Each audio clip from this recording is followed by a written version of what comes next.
You're listening to FWOT, episode 85 for January 14th, 2015. Mr. Spock is missing.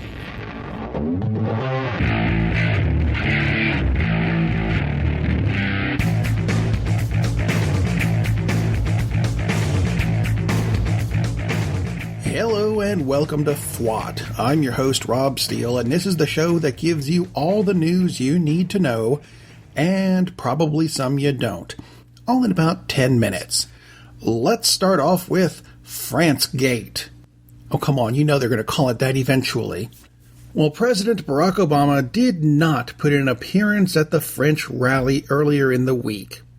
Now, he did have a whopping 36-hour window in order to get there. It's all the warning they gave him. Well, what was the problem? Well, this is America. And as most Americans should know, it takes at least that long for any president to schedule a bathroom stop, and that's when he's not even leaving the White House. 36 hours was not enough time to get everything together security-wise.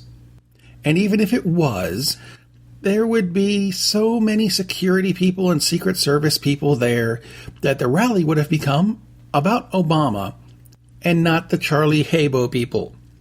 Incidentally, the phrase "Je suis Charlie" is French for "I am Charlie." Je suis is spelled J-E space S-U-I-S. It is not Jesus Charlie, nor is it Jesus Charlie. And I have to admit that I find it a bit odd.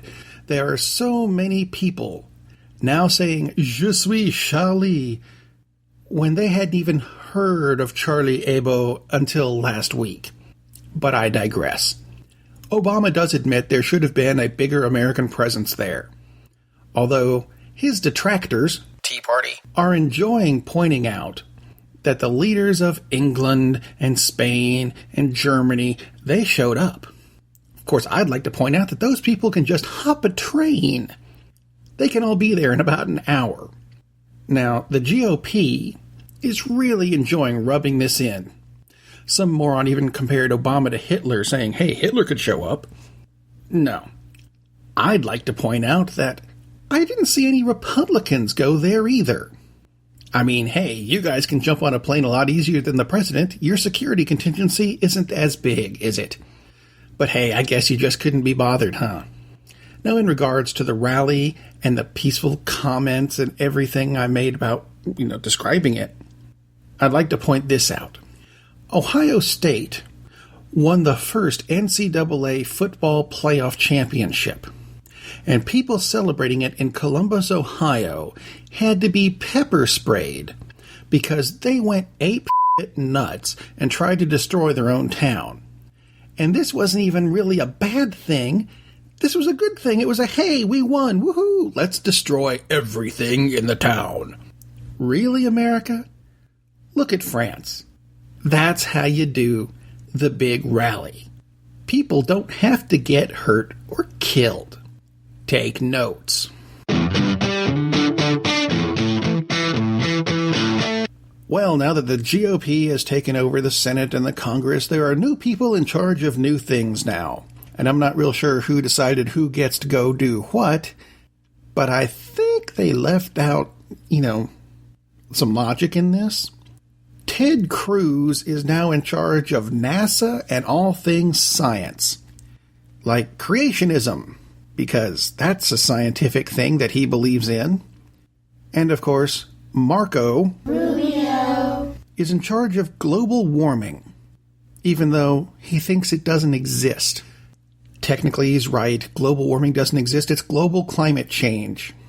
But everyone likes to call it global warming, even though that's wrong.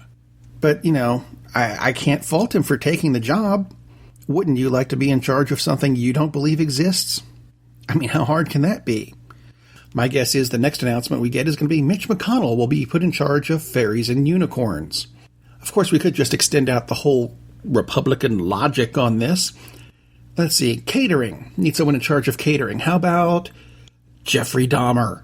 He's good with catering. And, let's see, military funeral services. Who can we get to handle those? I got it. Westboro Baptist. I hear they're really great with military funerals. Hang on a minute. I think I figured it out. Ted Cruz is in charge of NASA. And there's a good reason for it. Of course, what was I thinking? He's trying to find a way back to his home planet. According to Monday's headlines, the United States Central Command has been hacked. Now, of course, I was interested in a headline like that. I mean, did someone steal missiles from us? Is the security of the country compromised? So I looked at the article because it sounds really bad, right? And no, it was their Twitter and YouTube accounts. Really? So you mean all those pro-ISIS statements on Twitter aren't true? Of course, I don't suppose this is going to stop Republicans from blaming Obama for it and claiming that he's now a member of ISIS. Yeah.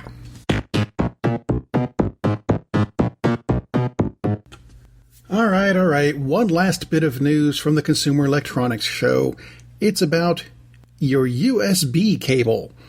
Yeah, the one everyone uses to connect their computer to their phone, or whatever, really. Thumb drives have them. You know what I'm talking about, the USB connection. Well, there's a new one. It's called Type-C. The important thing about Type-C is that it's actually just different enough from all other USB connections that we're all going to have to change over to this eventually. The good news is it doesn't matter how you plug it in. You know what I'm talking about with that too. Everybody who's ever listened to this show has taken a USB device and tried to plug it in and it's not going. Why is it not going? Well, crap, it's upside down. So you turn it over and plug it in. Everybody does that. It's not just you. It's not just me. These new cables can go either way. Magnificent, isn't it? Unfortunately, you'll now have to just replace all your USB ports in order to get this to work. Yeah, there had to be a downside, didn't there? Somewhat personal note, feel sorry for me because my wife has started watching American Idol again. But I did overhear Fox running an ad that I thought was interesting. Bill O'Reilly and, I don't know what her name is, the blonde ditz who does the midday stuff inaccurately, were doing an ad saying that Dish Network doesn't carry Fox News anymore. They're censoring what you see, so drop them immediately and join us. You know what, guys? I've had Dish for years. I'm actually quite happy with it. I mean, yeah, there are a few things I would change, but not having Fox News is not one of them. Actually, that's one of the reasons I'm staying. In related news, Paul Ryan has announced that he is not running for president in 2016. My belief is that since the final installment of the Tolkien's Hobbit movies have come out, he's just not going to get as much free publicity since there won't be too many more posters of Gollum coming out to promote everything. Like, you know, him running. Just so you know, I'm guessing Netflix has had a falling out with the BBC. Shows that they're going to be dropping coming up include Primeval, MI5, Blackadder, Fawlty Towers, Top Gear, Torchwood, Luther, and every incarnation of Doctor Who. And that's why I buy DVDs. Most of the shows that I watch were on that list. And if you're kind of bummed out by not being able to watch any Doctor Who anymore on your Netflix account, feel free to drop me a note. Go to the website, www.fwotpodcast.com, find the links to Facebook, find the links to Twitter, and send your friends there. Send them to any of the, 15-something places that you can get the podcast from. I'm sure they'll enjoy it just as much as you did. And I do appreciate you listening.